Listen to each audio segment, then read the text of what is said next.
бебарқиву сардии тақрибан як моҳи ахир зиндагӣ дар биноҳои баландманзилро мушкилу тоқатфарсо ва бошандагонашро муттаҳи бухории бобоӣ намуд.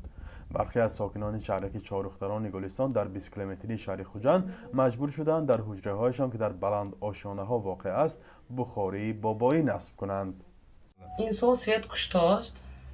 баъд аз ҳамин масъали ҳамунам бе печка шитан намешавад, чунки свет мурад аз сари то шаба свет нест. 8 сари кушад 5 бе метиҳад.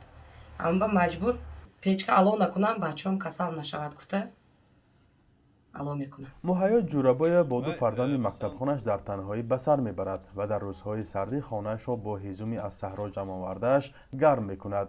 долони бинои сеошона ки муҳайё ва чанд тан аз ҳамсоягонаш зиндагӣ доранд ба анбори шохаҳои ҳезум табдил ёфтааст. бошандагон мегӯянд дар ин рӯзҳои сардӣ ва бебарқӣ чораи дигаре надоранд.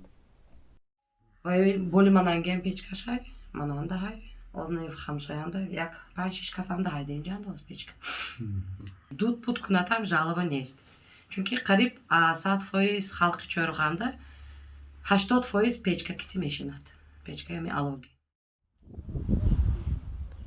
сокинони минтақаое ки дар деҳаҳо зиндагӣ мекунанд ва ҳоло ба камбуди нерӯи барқ рӯбарӯянд мегӯянд дар тоҷикистон тақрибан 20 сол боз аз тирамоҳ то аввали баҳор маҳдудияти нерӯи барқ ҷорӣ буд ва онҳо низ аз бухориҳои бобоӣ истифода мекарданд.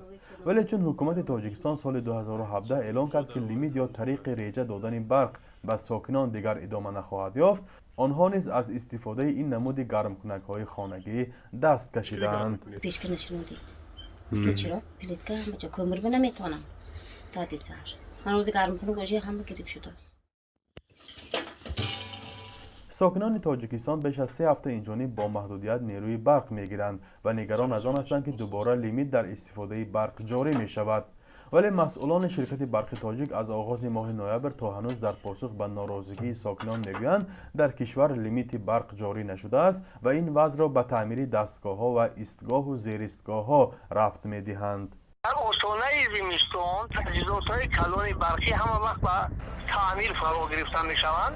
бинобар ин якчанд рӯз мумкин барқ зина ба зина хомӯш. санҷиши дурустии изҳороти ширкати барқи тоҷик аз ҷои дигаре феълан номумкин аст. ширкати таъминкунандаи барқ ҳамчунин намехоҳад бигӯяд ё ба хабарнигорон нишон диҳад ки чӣ чизе ва дар куҷо таъмир мешавад.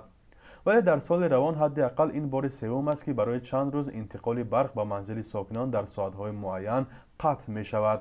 дар оғози моҳи октябр интиқоли барқ ба сокинон дар соатҳои муайян қатъ мешуд ва мақомот ин вазъро ба таъмири дастгоҳҳо рабт доданд.